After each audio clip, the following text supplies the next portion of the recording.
In October 1987, 26-year-old librarian Rebecca Walsh left the small Mountain View Public Library in Whitefish, Montana, to walk the 6 blocks home to her apartment above the hardware store on Main Street. She never arrived. 35 years later, in March 2023, advances in genetic genealogy and DNA analysis would finally reveal the truth. DNA recovered from Rebecca's wool scarf, found 2 miles from town near the old mining road, was matched through distant relatives who had uploaded their DNA to ancestry databases. The person responsible had been hiding in plain sight for decades. What made the case particularly devastating was that the individual had been one of the most dedicated volunteers in the massive search effort that mobilized the entire community. For 35 years, this person lived among the people who had loved Rebecca, never revealing the terrible secret. If you're enjoying this deep dive into real cold cases, please subscribe to our channel and hit the notification bell. These stories take extensive research, and your support helps us bring more forgotten cases back into the light. Now, let's return to that October evening in 1987. The morning of October 14, 1987, began like every Wednesday morning for Rebecca Walsh. She woke at 6:30 in her small apartment, the kind of place that held everything she needed and nothing she didn't.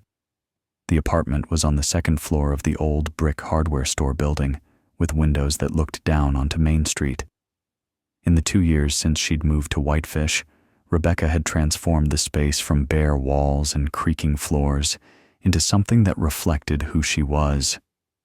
The walls were covered with framed vintage postcards, her collection spanning 3 years of yard sales, antique shops, and trades with other collectors across the country.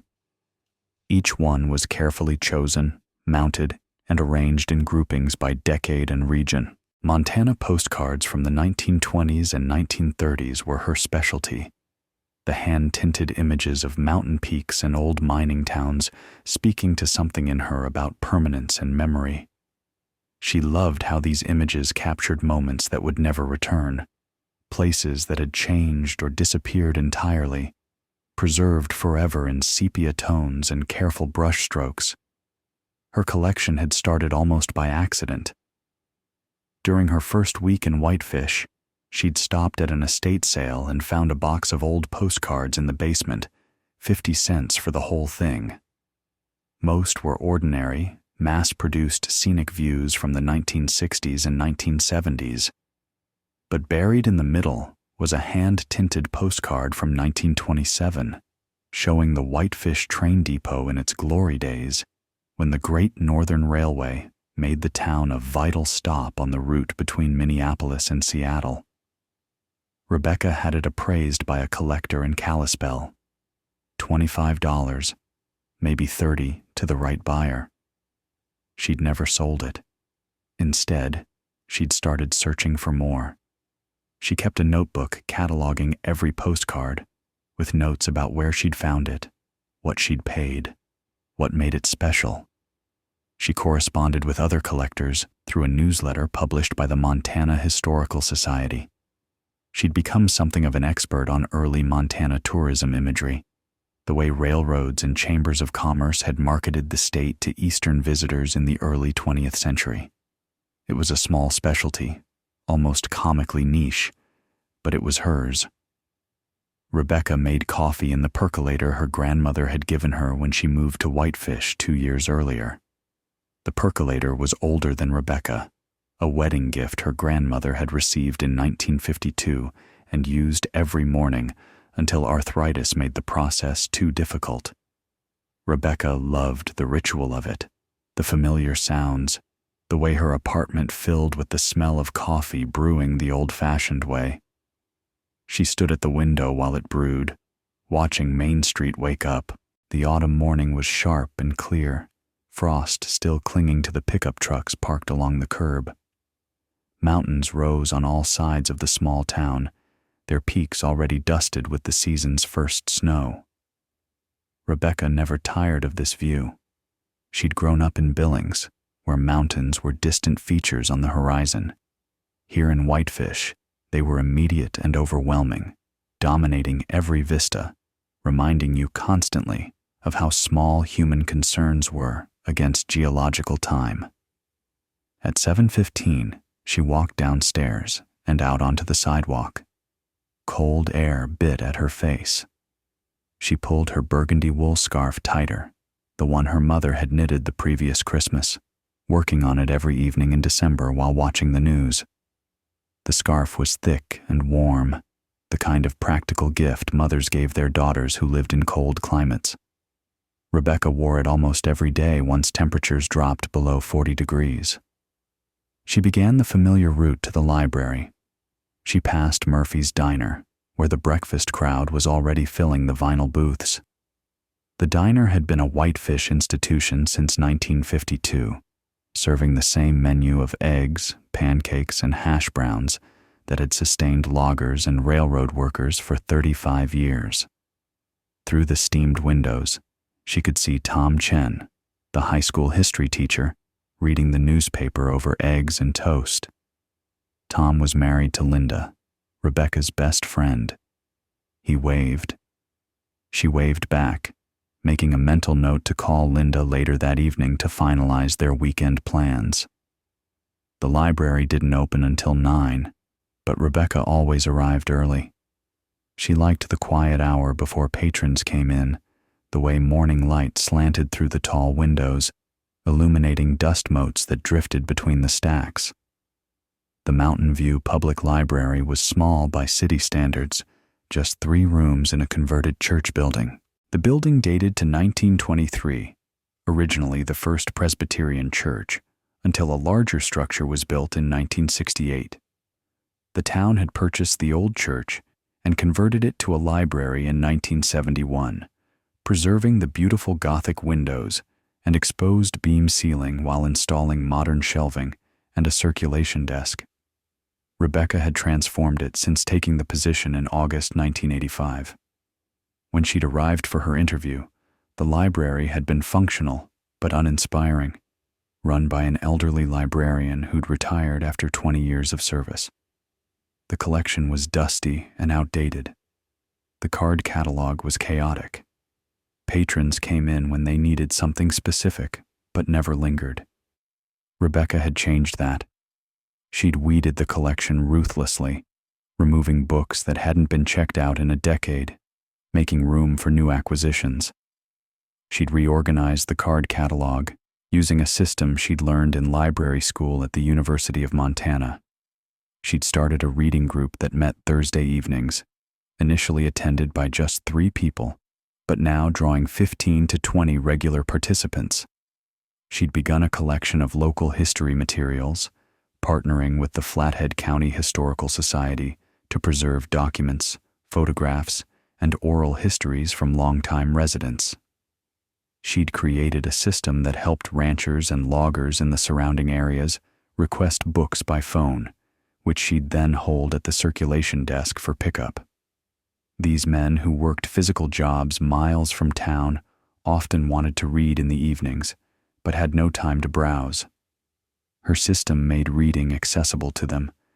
She'd also made the library beautiful. She'd arranged comfortable chairs near the windows for reading. She'd brought in plants, spider plants, and pothos that thrived in the filtered light.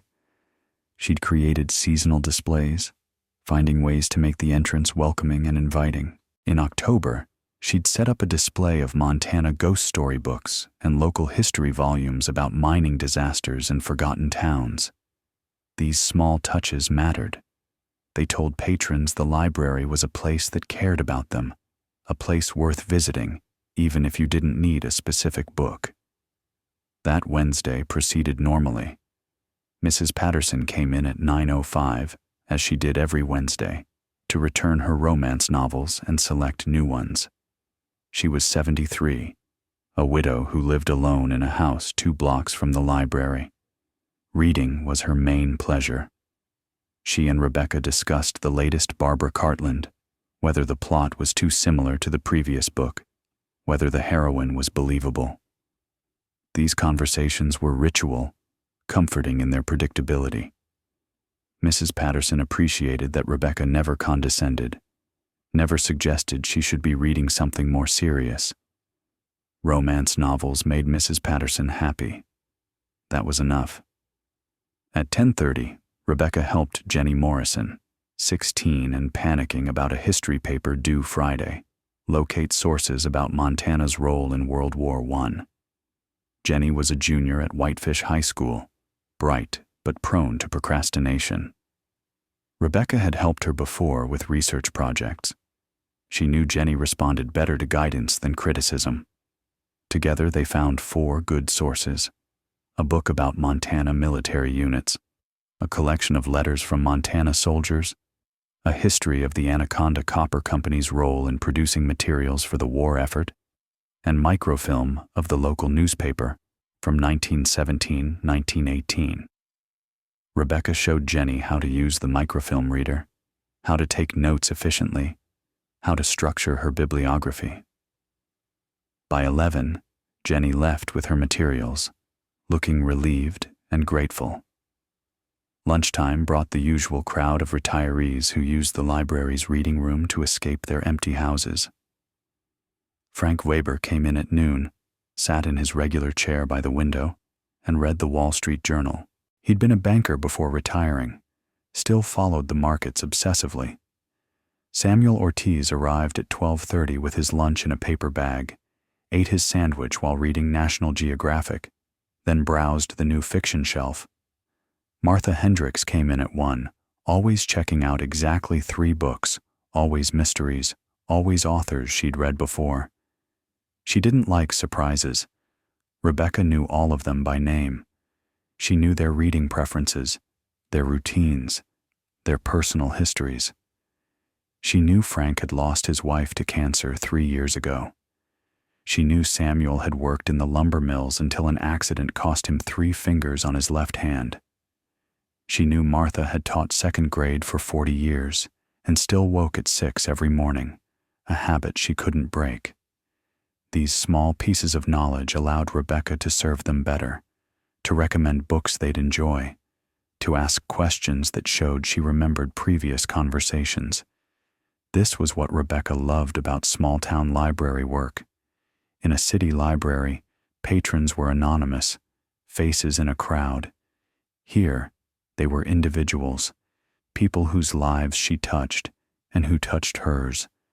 The job paid poorly, barely $20,000 a year, but it offered something money couldn't buy: the sense that her work mattered, that she was helping maintain something important in the community, a shared space for learning and connection. Around 2 in the afternoon, Rebecca called her mother in Billings. They spoke every Wednesday.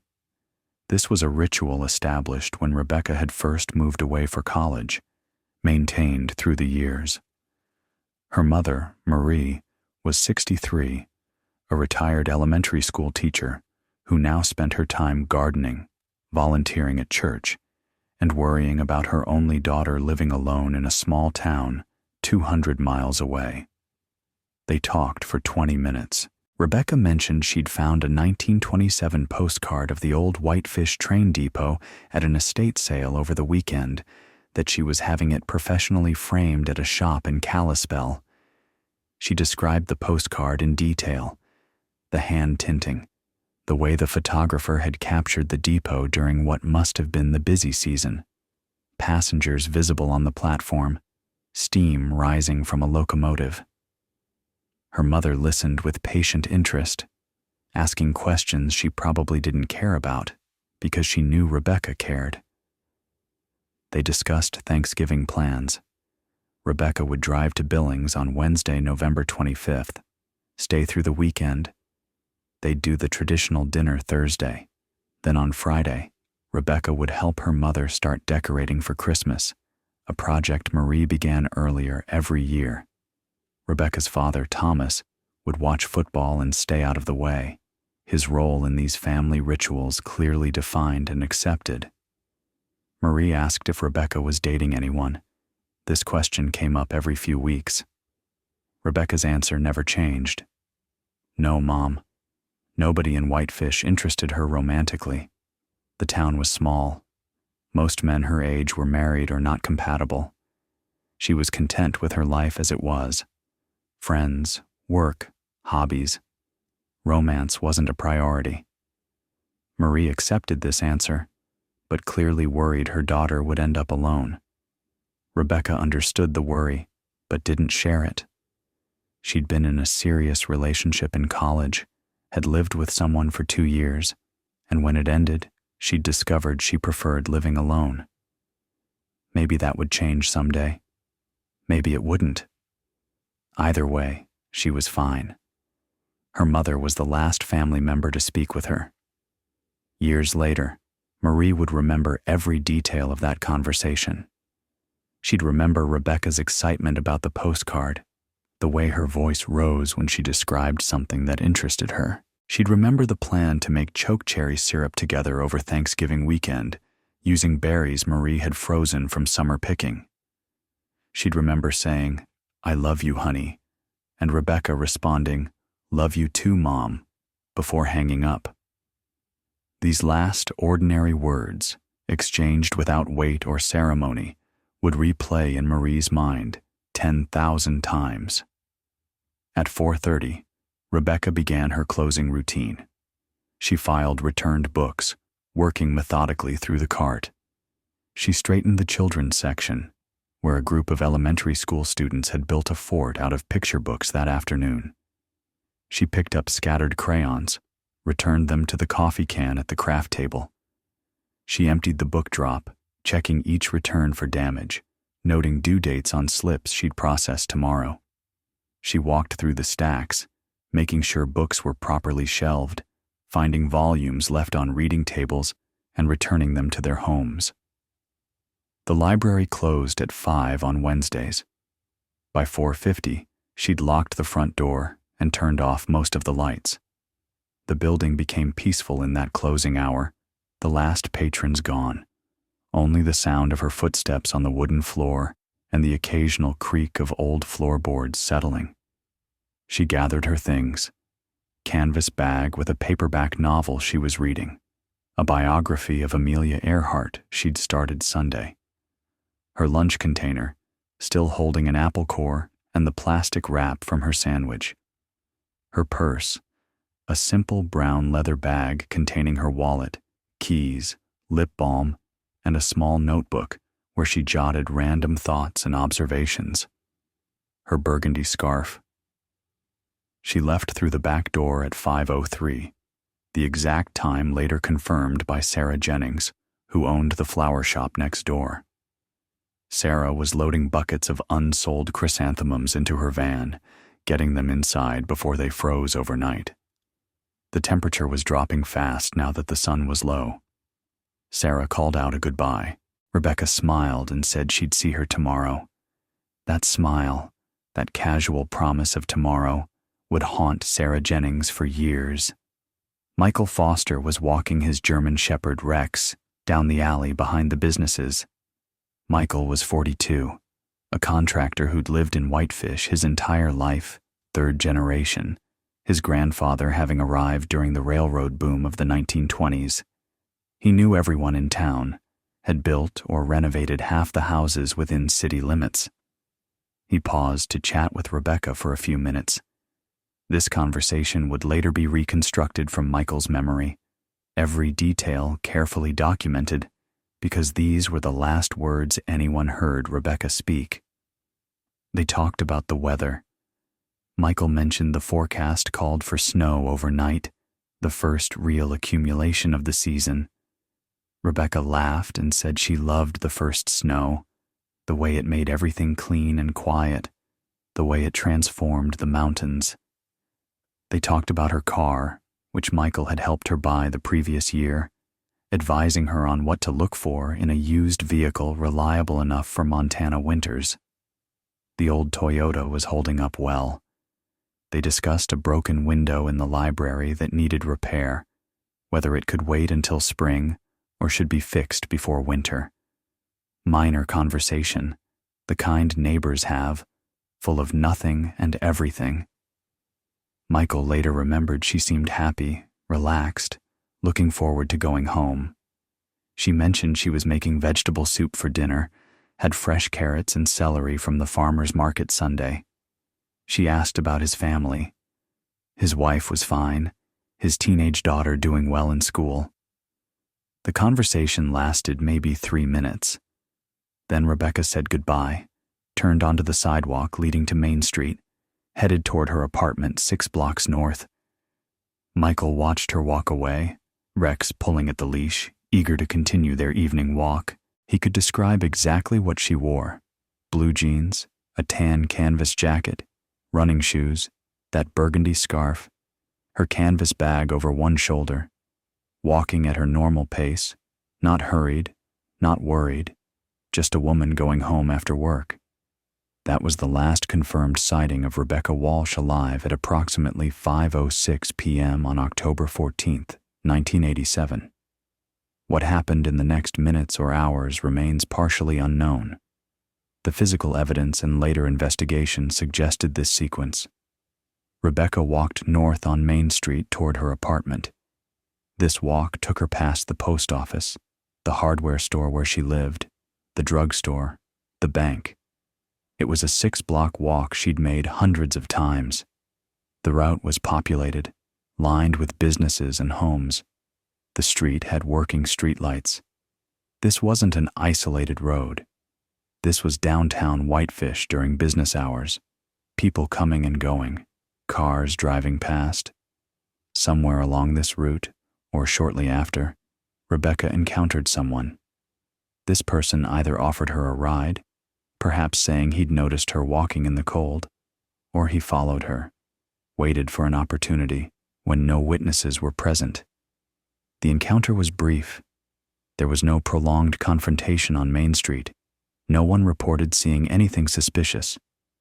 Either Rebecca accepted a ride willingly, trusting the person offering, or she was taken quickly, forcefully, with no chance to scream or resist in a way that would attract attention. The evidence suggests violence occurred elsewhere, not on Main Street. Her canvas bag was found 2 miles from town.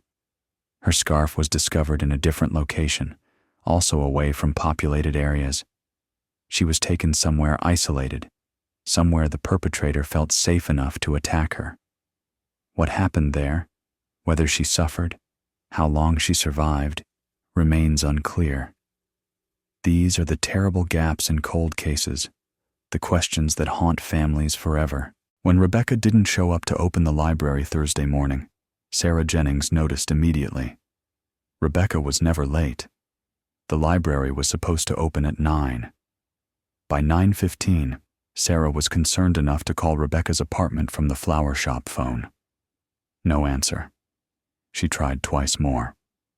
At 9:30, genuinely worried now, she walked to the hardware store and found Dale Richards, the owner, who also owned the building where Rebecca lived. Dale Richards was 61, a Whitefish native who'd run the hardware store since taking over from his father in 1968. He'd known Rebecca since she'd come to interview for the apartment. She'd been a model tenant, always paying rent on time, keeping the place neat, never causing problems. When Sarah explained Rebecca hadn't opened the library and wasn't answering her phone, Dale felt immediate concern. This wasn't like Rebecca. She was responsible, organized, the type of person who called if she'd be 5 minutes late. They walked together to the apartment entrance, around the side of the building. Dale knocked on Rebecca's door. Silence. He knocked louder, calling her name. Nothing. He used his master key, opening the door slowly, calling out to announce himself in case Rebecca was sick or in the shower. The apartment was empty. The scene they found was mundane and therefore terrifying. Everything looked normal. The bed was made, hospital corners neat and tight the way Rebecca always made it. Wednesday's dinner dishes were in the sink, a bowl and spoon from what looked like cereal, a glass. The percolator sat on the counter, cold. A coffee mug beside it, also cold, with dried residue at the bottom. Her car keys were on the small table by the door. Her car, visible through the window, sat in its assigned parking spot. The bathroom showed signs of morning use. A towel hung on the rack, slightly damp. The shower curtain was pulled back. The medicine cabinet was closed. Her toothbrush stood in its holder, still wet from morning use. Everything suggested Rebecca had been there Wednesday morning, had followed her normal routine, had left for work as usual. The apartment showed no signs of struggle, no forced entry, nothing missing that Dale or Sarah could identify. Rebecca's winter coat hung in the closet. Her boots were by the door. The only things absent were the items she'd taken to work: her canvas bag, her brown leather purse, her burgundy scarf, and Rebecca herself. Sarah Jennings called the Flathead County Sheriff's Office at 10:30 Thursday morning, October 15th. The dispatcher took the information, logging it as a missing person report. The dispatcher asked the standard questions. Could Rebecca have stayed with a friend? Could she have had a family emergency? Could there be a misunderstanding about schedules? Sarah explained Rebecca's mother lived in Billings, her father too. She didn't have other family in the area. She had friends, but wasn't the type to stay overnight without notice. She wouldn't leave the library locked without telling someone. She was responsible. This wasn't normal behavior. Something was wrong. By noon, Deputy Frank Morrison arrived at the library to take a detailed report. Frank was 47, a 20-year veteran of the sheriff's office, experienced enough to know most missing person cases resolved within 24 hours. People had misunderstandings. They went on unplanned trips. They forgot to tell someone. But Frank also knew that initial hours mattered. If something serious had happened, early action could be crucial. He interviewed Sarah Jennings first, getting a timeline. Rebecca had left the library Wednesday at 5:03, saying she'd see Sarah tomorrow. She'd seemed normal, happy, nothing unusual. Then Frank interviewed Dale Richards, learning about the apartment's condition, the evidence of a normal morning routine followed by absence. Frank called Rebecca's mother in Billings. Marie Walsh answered on the second ring. When Frank explained why he was calling, the silence on the line lasted several seconds before Marie started asking questions. When had Rebecca been last seen? Where? What were they doing to find her? Marie's voice remained controlled, but Frank could hear the terror underneath. He promised they were taking this seriously, would conduct a thorough search, would call with any news. Marie said she and her husband were leaving immediately for Whitefish. The drive would take 4 hours. She gave Frank phone numbers for Rebecca's friends in town, people he should interview. By Thursday evening, concern had transformed into something colder and more urgent. Frank Morrison and other deputies interviewed Rebecca's friends, co-workers at the library board, regular library patrons. Everyone said the same thing. Rebecca was organized, predictable, responsible. She wouldn't disappear without explanation. She didn't have a boyfriend. She wasn't prone to impulsive decisions. She loved her work. She'd seemed happy, stable, content. They interviewed Tom and Linda Chen. Linda, Rebecca's closest friend in Whitefish, was distraught. She and Rebecca spoke multiple times a week, had planned to go hiking Sunday. Rebecca hadn't mentioned anything unusual, any concerns, any problems. Linda couldn't imagine where she might be. Tom mentioned seeing Rebecca Wednesday morning through the diner window, waving hello. Nothing seemed off. They interviewed Michael Foster, who'd been the last person to speak with Rebecca. Michael described their conversation in detail, his German shepherd's eagerness to continue walking, the way Rebecca had smiled talking about first snow. He'd thought nothing of it at the time. Now every detail felt loaded with impossible significance. Deputies began systematic neighborhood canvassing Thursday afternoon. They knocked on doors along Main Street, asking residents if they'd seen Rebecca Wednesday evening after 5 p.m. Most people had been inside making dinner, transitioning from work to evening routines. October darkness came early. Nobody reported seeing anything unusual. A few people mentioned seeing her walking home from work previously, but couldn't remember specifically Wednesday night.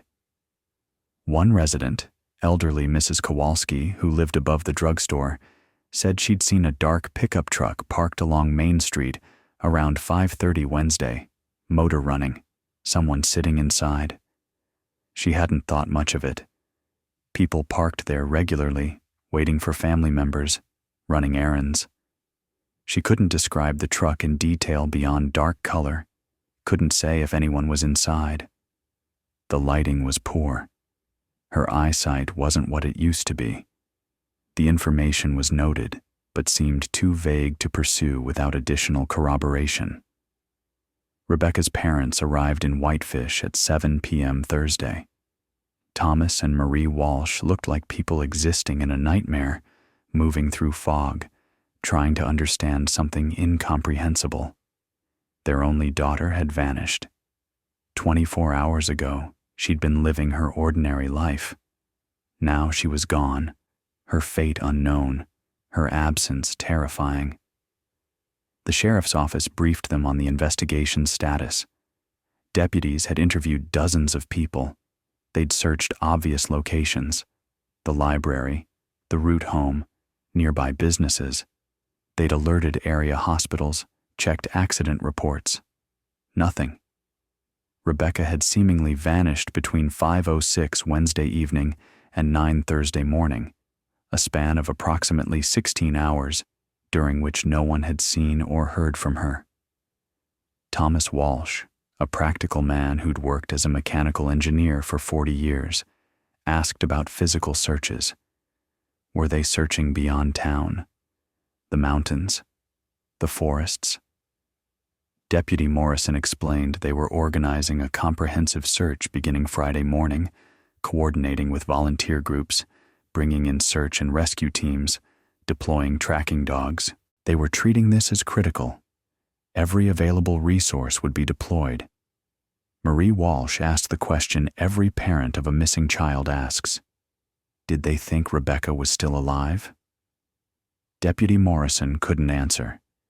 He said honestly, they didn't know. They hoped so. They were working on that assumption. But he couldn't promise anything.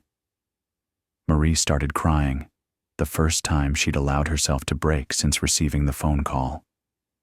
Thomas held her, his own face collapsing into grief. They stayed that night in a motel on Highway 93, unable to return to Billings, unable to leave while Rebecca was missing. Neither slept. They lay in the dark, listening to trucks on the highway, trying to process the impossible. Friday morning brought coordinated action on multiple fronts. The Flathead County Sheriff's Office established a command post at the town hall. Large maps of the area were posted, grid sections marked for systematic searching. Volunteer coordinators from the county search and rescue team explained procedures. Search teams would work in groups of 5, maintaining visual contact, covering assigned areas thoroughly. Anyone finding anything potentially relevant would mark the location and notify coordinators immediately. The first search teams assembled at 7 a.m. The temperature was 32 degrees, frost covering everything, the promised snow having arrived during the night. Light accumulation, maybe 2 inches, enough to make searching harder, but not impossible. Volunteers came from all over Flathead County: ranchers, loggers, teachers, nurses, firefighters, retirees. Over 200 people the first day, all willing to spend hours walking through forest and brush, looking for someone most of them barely knew. David Brennan arrived at the staging area that first morning. He appeared around 7:30, dressed practically in work clothes, heavy boots, canvas jacket. He brought his German shepherd, Max, thinking the dog might help. He approached the volunteer coordinator, a woman named Patricia Mills, who worked with search and rescue, and asked how he could help. Patricia later remembered being impressed by David's seriousness, his obvious willingness to work hard. She assigned him to Team 7, searching an area east of town along the old mining roads. What nobody knew that morning was that David Brennan already knew Rebecca wouldn't be found in those areas. He knew because he knew where she was. And he'd joined the search anyway, inserting himself into the investigation in a way that would, decades later, be recognized as pathological. They found her canvas bag Saturday morning, October 17, 1987. A rancher named Bill Thompson was riding his property line 2 miles southeast of town, checking fence before winter set in. The snow had melted somewhat in the past 24 hours, temperatures climbing back above freezing during the day. Near an old mining road that hadn't seen regular traffic since the Copper King mine shut down in 1962, his horse suddenly spooked, dancing sideways, refusing to move forward. Bill dismounted, walking carefully into the brush along the roadside to investigate what had frightened his horse. 20 feet off the road, partially hidden under pine needles and the melting snow, he found a canvas bag with a pattern of blue cornflowers. The fabric was damp, but not degraded. The bag hadn't been there long. Bill recognized it immediately. He'd seen Rebecca carrying that bag in town, had probably nodded hello to her a dozen times. Everyone in the ranching community used the library.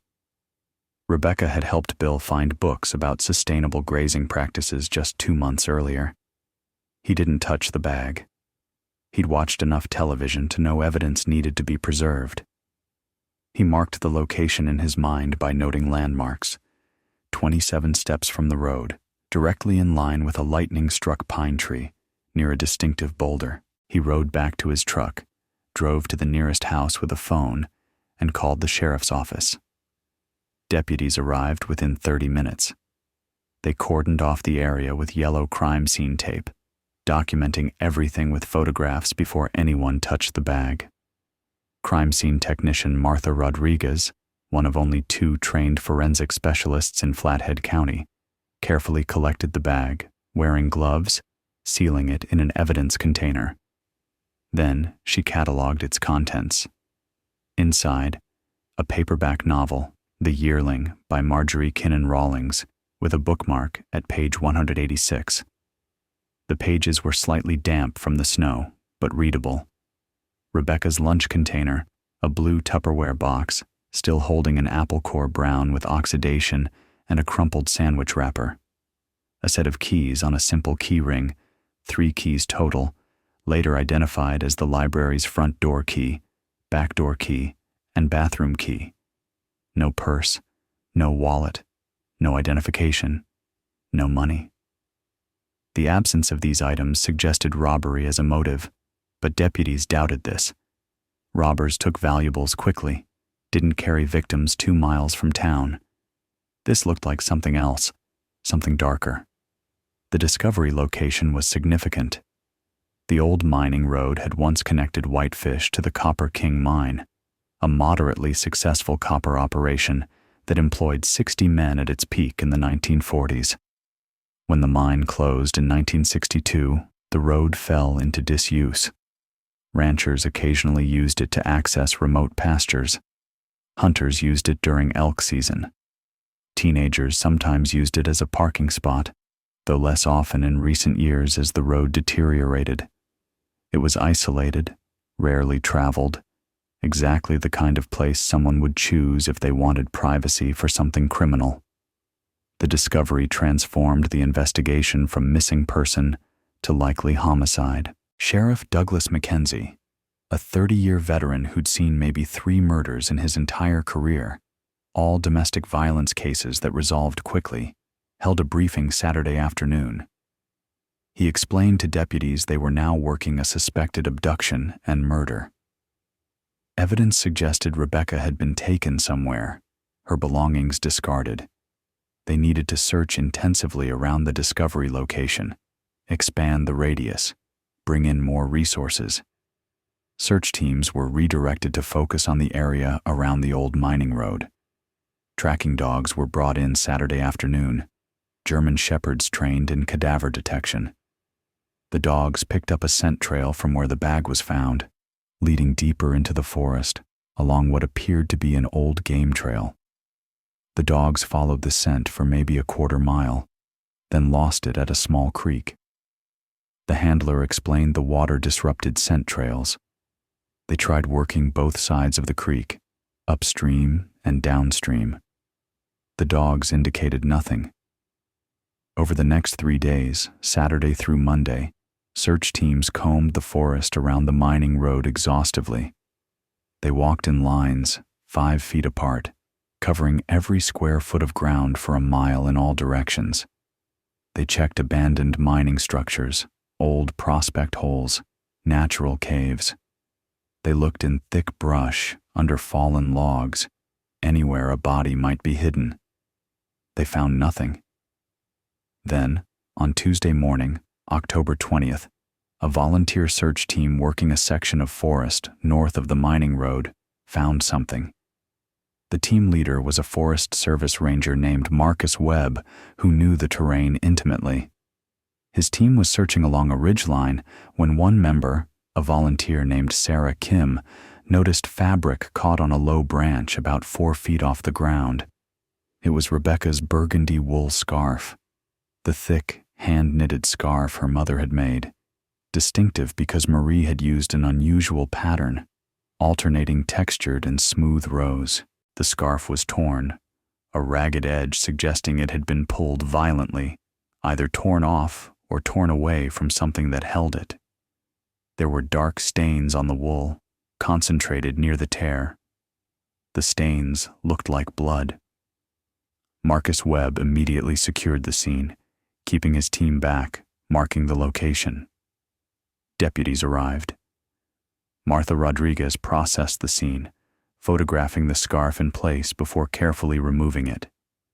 The branch showed some fibers where the scarf had caught, suggesting the scarf had been there since the initial incident, caught when something violent happened.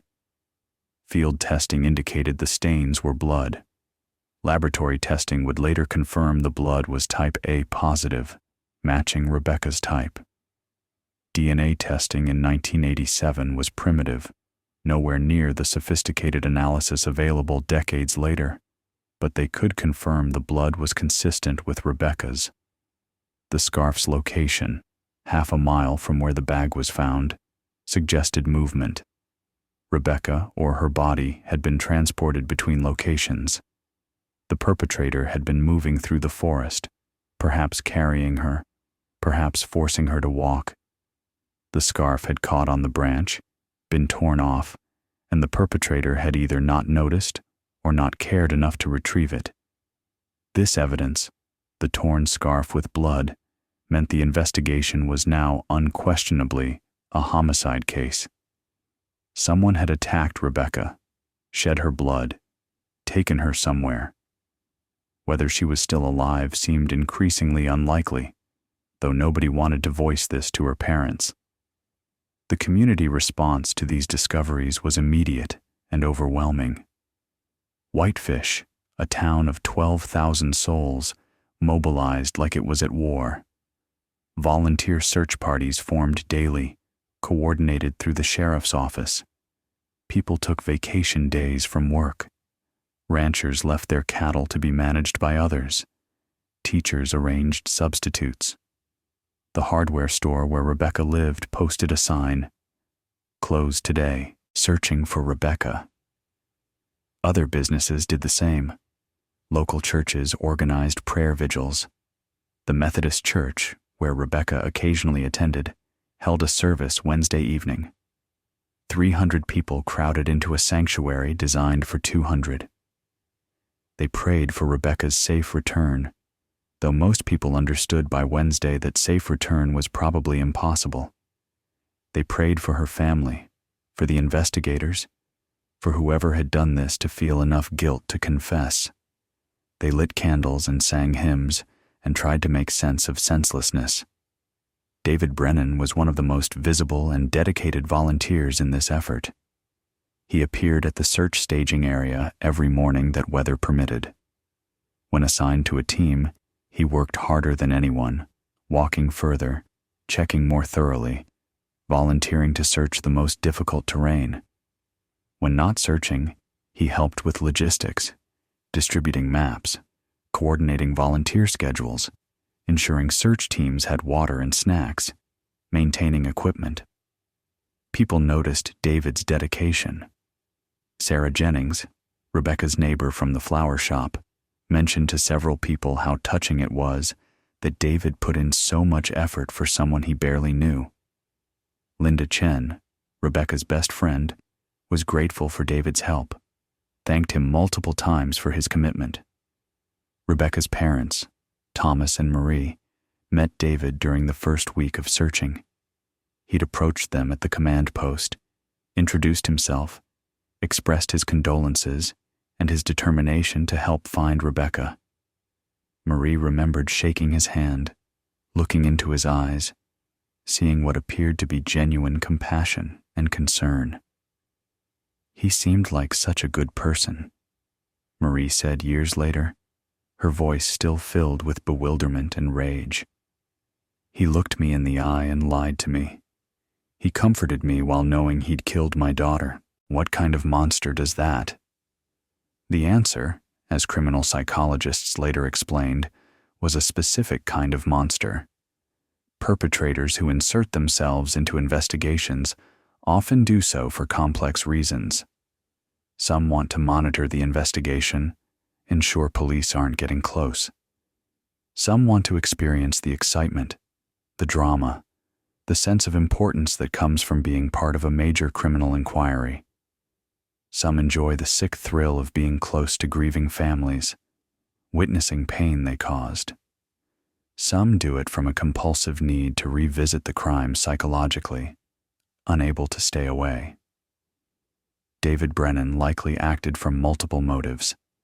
He needed to monitor the investigation's progress. He wanted to ensure his name never surfaced as a suspect, and he probably enjoyed the community recognition, being seen as a good person, someone who helped, someone above suspicion. Every hour he spent searching, every kind word he spoke to Rebecca's parents, every expression of concern he showed deepened his cover, made him less likely to be considered suspicious. Over the years, David Brennan became associated in community memory with the search effort. When people recalled October 1987, they remembered hundreds of volunteers walking through forests, and they remembered David as one of the most dedicated. He became, in a perverse way, part of Rebecca's story, not as the person who killed her, but as the person who tried hardest to find her. The investigation, meanwhile, was expanding in other directions.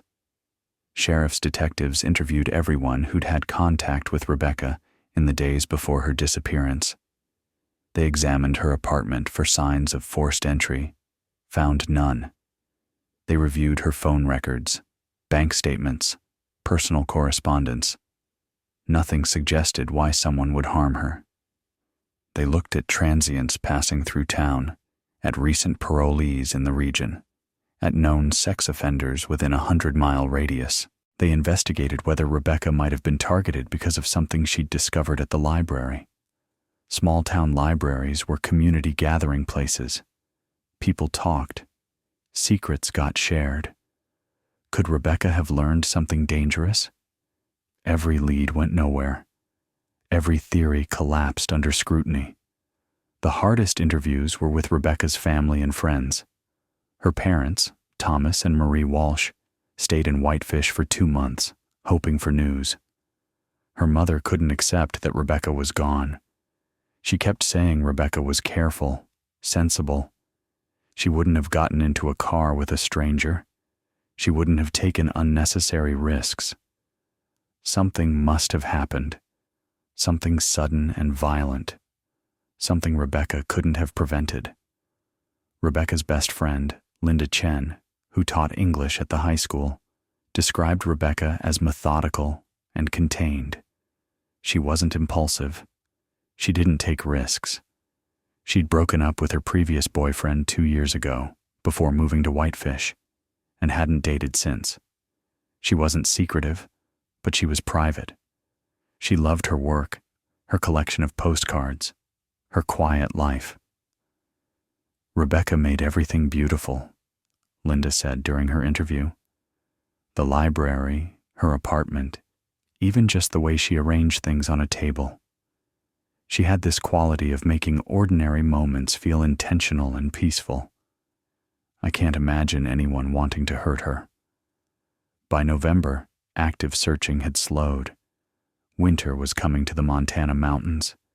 Snow had fallen 3 times, covering the ground, making further searches impractical until spring. The sheriff's office kept the case open, kept investigating, but they had nothing concrete. No body, no suspect, no clear motive. Rebecca's parents returned to Billings for Thanksgiving. They left her apartment as it was, unable to pack her things. Dale Richards told them to take all the time they needed. The rent could wait. Nobody had the heart to rent the place anyway. David Brennan continued to be visible in the search effort through November and into December. When weather permitted, small groups still went out, checking areas they'd checked before. David was always there. At Christmas, he helped organize a vigil for Rebecca at the Methodist Church. 200 people attended. Candles flickered in the December darkness. People prayed and cried and promised not to forget. As months became years, the case grew cold. Sheriff's detectives worked other cases. The file stayed open but inactive. Rebecca's parents called regularly, asking about new leads, new tips. There were never any. Occasionally, searchers would find something in the woods, a piece of clothing, a bit of fabric, and hope would flare briefly. DNA testing was primitive in the late 1980s. Most finds led nowhere.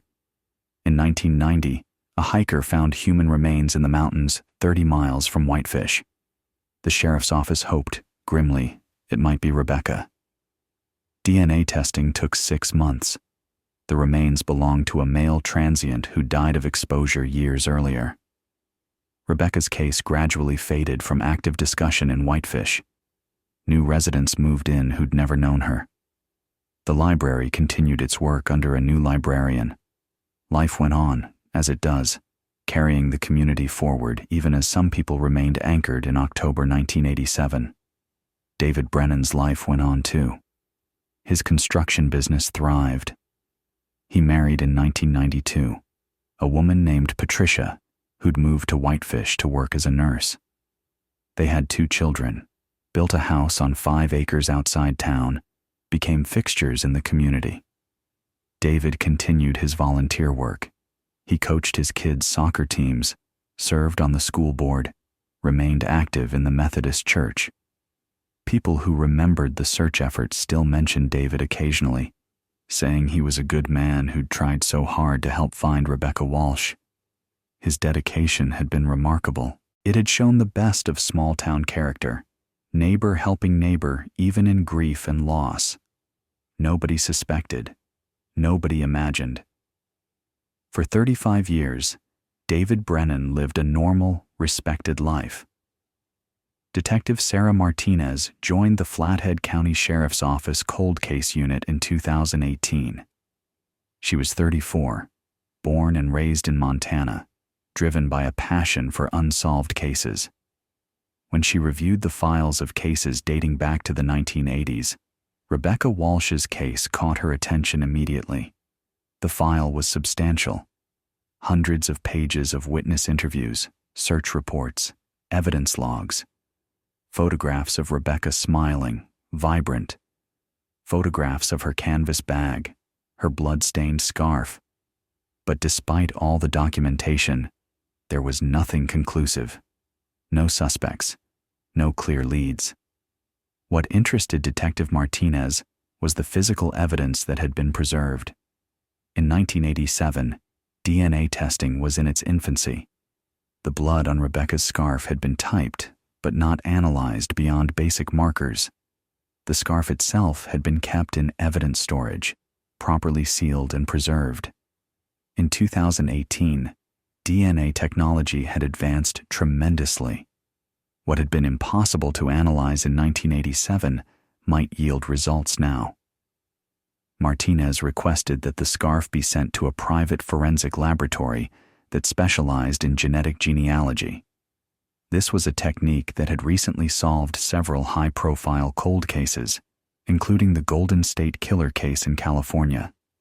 The process was complex. First, extract any DNA from the evidence. Second, develop a genetic profile. Third, upload that profile to public genealogy databases and search for matches. Fourth, build family trees backward and forward until you identified possible suspects. In September 2019, the lab reported success. They'd extracted DNA from the scarf that didn't belong to Rebecca. It was male DNA, likely from skin cells or possibly saliva. They'd developed a full genetic profile.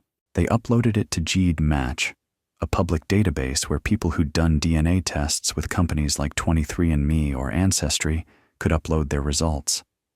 They found matches. Distant matches, third and fourth cousins, but matches nonetheless. This is where genetic genealogy becomes detective work of a different kind. Martinez worked with a professional genetic genealogist named Barbara Thompson, who began the painstaking process of building family trees. Each match represented a branch of a family tree. By tracing those branches backward through marriage records, birth certificates, census data, obituaries, she could identify common ancestors. Then she'd trace forward to find all descendants of those ancestors, narrowing the pool of potential suspects. The work took months. Barbara Thompson built trees spanning 6 generations. She identified dozens of possible individuals who could be the source of the DNA. But she needed to narrow it further. She needed to focus on men who were living in Montana in 1987, who would have been adults, who would have had opportunity. By March 2020, Thompson had narrowed the list to 12 possible individuals. One of them was David Brennan. When Detective Martinez saw David's name on the list, she pulled every piece of information she could find. David had moved to Whitefish in 1982. He'd lived there in October 1987. He was in his early 40s at the time. He'd had access to the area where Rebecca's belongings were found. He'd been interviewed briefly during the initial investigation, as had most adults in Whitefish, but he'd never been a suspect. What stood out to Martinez was something she found in the volunteer coordination logs. David Brennan had been one of the most active volunteers in the search effort. He'd spent hundreds of hours searching. He'd helped coordinate other volunteers. Martinez had studied criminal psychology. She knew that some perpetrators inserted themselves into investigations. They attended vigils. They joined search parties. They offered help to families. Psychologists called it a need for control, a desire to monitor the investigation, or sometimes a compulsion to relive the crime. It wasn't common, but it happened. She needed more than a genetic genealogy match to make an arrest. She needed direct DNA from David Brennan to compare against the DNA from the scarf. She needed probable cause. She began surveillance. For 6 months, Martinez and her team watched David Brennan. They observed his routines. They documented his movements. They looked for any evidence of suspicious behavior. They found nothing concerning. David lived a quiet life. He worked, spent time with his family, volunteered. He was a model citizen. In September 2020, Martinez decided to approach the case differently. She organized a review of the original investigation, ostensibly to explore whether new technology might help. She contacted people who'd been involved in the search effort. She asked them to come to the sheriff's office for recorded interviews, explaining she was doing a comprehensive review of all major cold cases from the 1980s. David Brennan agreed to an interview. He seemed cooperative, even eager to help. He came to the sheriff's office on September 24, 2020. Martinez conducted the interview herself, joined by another detective. They talked about the search effort. David remembered it clearly. He described where they'd searched, what the weather had been like, how the community had come together. He spoke about Rebecca with what seemed like genuine sadness. Such a tragedy, such a waste of a young life. He hoped they could finally find answers for her family. During the interview, Martinez offered David coffee. He accepted. He drank from a disposable cup. When the interview ended, after 90 minutes, David left. Martinez carefully preserved the coffee cup, sealing it in an evidence bag. The DNA from the cup was sent to the lab. The lab compared it against the DNA profile from Rebecca's scarf. On October 12, 2020, the results came back. The DNA matched. David Brennan's DNA was on Rebecca Walsh's scarf. Martinez obtained an arrest warrant. On October 15, 2020, 33 years and 1 day after Rebecca disappeared, sheriff's deputies arrested David Brennan at his home. He was charged with deliberate homicide. The arrest shocked Whitefish. David Brennan, the quiet contractor who coached soccer and served on the school board, the man who'd searched so desperately for Rebecca, it seemed impossible.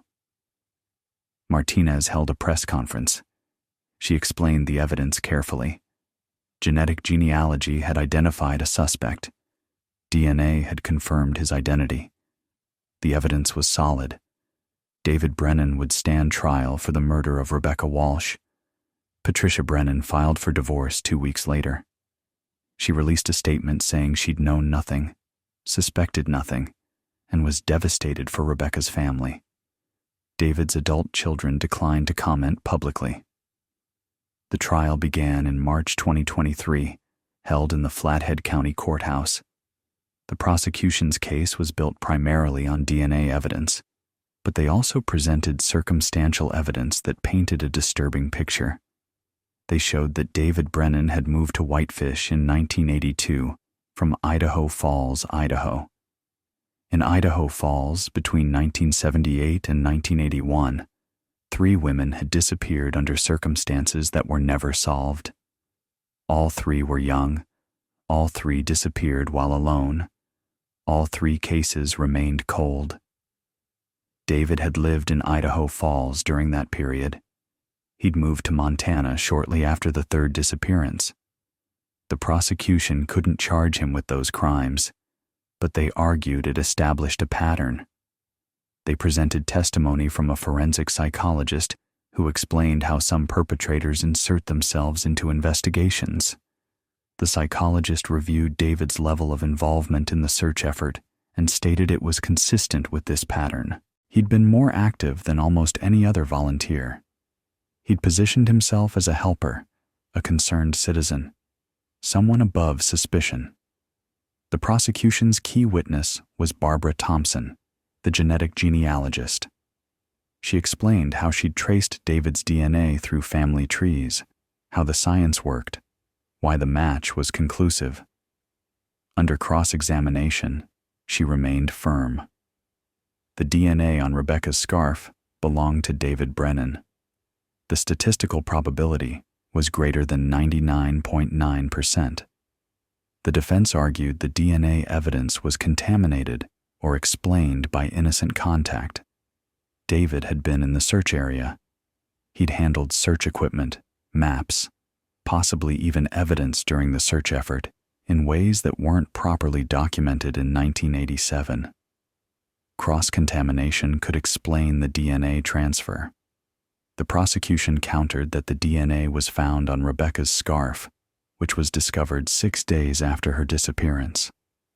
David didn't join the search effort until after the scarf was found and had been secured as evidence. There was no innocent explanation for his DNA being on her scarf. The defense called character witnesses. Teachers whose children David had coached spoke about his dedication and kindness. Church members described his volunteer work. Business partners testified he'd always been honest and fair. His children, in emotional testimony, said their father was not capable of violence. The prosecution called Rebecca's mother, now 81 years old, who testified about her daughter's character, her careful nature, her plans for the future that were stolen from her. Marie Walsh looked directly at David Brennan and said she'd welcomed him into her home during the search effort. She'd fed him dinner. She'd thanked him for his help. And all that time, he'd known. He'd known what he'd done, and he'd watched her suffer. On March 28, 2023, after 8 days of testimony and 14 hours of deliberation, the jury returned a guilty verdict. David Brennan was convicted of deliberate homicide. Montana has no statute of limitations for murder. The crime's age didn't matter. At sentencing in May 2023, the judge called the crime particularly heinous because of David's actions afterward. The deliberate insertion into the search effort, the manipulation of Rebecca's grieving family, the decades of deception all aggravated the offense. David was sentenced to 100 years in prison without possibility of parole. At age 79, it was effectively a life sentence. David Brennan never confessed. He never explained what happened on October 14, 1987. He never told authorities where Rebecca's body was located. To this day, Rebecca Walsh has not been found. Searches continue periodically, but the Montana wilderness is vast. Without David's cooperation, finding her remains depends on chance, on a hiker stumbling upon something decades later, on luck. This silence, this final withholding, adds one more layer of cruelty to the crime. Rebecca's mother, Marie Walsh, attended David's sentencing. She was asked afterward if the verdict brought closure. She thought for a long moment before answering. "Closure is the wrong word," she said. "Rebecca isn't coming home. We can't bury her properly. We can't visit her grave. What we have is an answer. We know who took her from us. We know he's been caught. We know he'll spend the rest of his life in prison. That's not closure. That's justice. It's not the same thing." Marie Walsh died 8 months later, in January 2024, at age 82. Her obituary stated she was reunited with her daughter Rebecca. The family asked that donations be made to the DNA Doe Project, an organization that uses genetic genealogy to identify unknown remains. Thomas Walsh, Rebecca's father, is 90 years old now. He still lives in Billings. He keeps a photograph of Rebecca on his mantle, the one from her college graduation, where she's smiling in her cap and gown. He told a reporter recently that he thinks about her every day. He wonders if she's somewhere in the mountains she loved, under the pine trees, watching the seasons change. He hopes someone will find her someday and bring her home. Linda Chen, Rebecca's best friend, is now 63. She retired from teaching in 2019 but still lives in Whitefish. She visits the library regularly, sits in the reading room Rebecca loved, and thinks about their conversations. She's grateful the case was solved, but struggles with the knowledge that David Brennan walked past her on the street, shopped in the same stores, existed in the same community for decades. Everyone in Whitefish struggles with that knowledge. The current librarian at Mountain View Public Library, hired in 2005, created a small memorial display in 2023 after the trial concluded. It includes one of Rebecca's vintage Montana postcards, donated by her father, and a plaque that reads, "In memory of Rebecca Walsh, 1961-1987. Beloved librarian. She made everything beautiful." Detective Sarah Martinez, who solved the case, continues working cold cases for the Flathead County Sheriff's Office. She solved 4 additional cases using genetic genealogy since Rebecca's. She says Rebecca's case taught her something important. Never assume the helpful witness is innocent. People who seem most concerned sometimes have the most to hide. The question everyone asks is why? Why did David Brennan kill Rebecca Walsh? What happened that October evening? The prosecution theorized during trial, but David never confirmed anything. The most likely scenario, based on evidence and psychological profiling, is this. David encountered Rebecca on her walk home. Perhaps he offered her a ride, claiming he'd seen her at the library and noticed she was walking in the cold. Small-town courtesy. Nobody would refuse a ride from a friendly neighbor. Or perhaps he'd been following her, waiting for an opportunity, hunting. The prosecution noted that the location where Rebecca's belongings were found was along a route David regularly used to reach construction sites outside town. Something went wrong. Perhaps Rebecca realized something was off and tried to escape. Perhaps David's intentions were clear from the start. Either way, there was violence. Rebecca fought, the scarf torn from her neck, his DNA left behind in the struggle. What happened next, where he took her, where her body is hidden, only David knows. His insertion into the search effort was likely driven by multiple factors. Control. Monitoring the investigation to ensure nothing pointed to him. And perhaps something darker, a psychological need to be close to the crime, to relive it, to maintain connection to what he'd done. Serial killers sometimes display this behavior. Whether David killed others, as the prosecution suggested, remains unknown. The Idaho Falls cases remain unsolved. Idaho authorities reviewed them after David's arrest, but found no physical evidence linking him. Without DNA, without witnesses, those cases will likely stay cold. But 3 families in Idaho Falls heard about David Brennan's arrest and conviction. They wonder, they hope. Maybe someday evidence will surface. Maybe David will confess. Until then, they have only questions. David Brennan sits in Montana State Prison. He's maintained his innocence. He's filed appeals, all denied. His children no longer visit. His ex-wife moved to Oregon and changed her name. He spends his days alone, an old man serving a sentence that will end only with his death. The people of Whitefish are left with uncomfortable knowledge. For 35 years, they lived alongside someone who committed murder and deceived them all. They invited him to their homes. They trusted him with their children. They praised his character. They believed his tears for Rebecca were genuine. This is the particular horror of crimes committed by those who hide in plain sight. The betrayal isn't just of the victim. It's a betrayal of the entire community's trust, their belief that they know their neighbors, that they can recognize evil when they see it. David Brennan proved they couldn't. He looked like everyone else. He acted like everyone else. And underneath that ordinary exterior was something monstrous. Rebecca Walsh was 26 years old when she died. She loved vintage postcards and quiet mornings. She made the library a warm place. She had plans to visit her parents for Thanksgiving. She was reading a novel about Montana homesteaders. She was making vegetable soup for dinner. All the small details of an ordinary life, a good life, a life that should have continued for 50 more years. Instead, it ended violently on an October evening, at the hands of someone who pretended to care about finding her, while knowing exactly where she was. This is what makes cold cases so important to solve.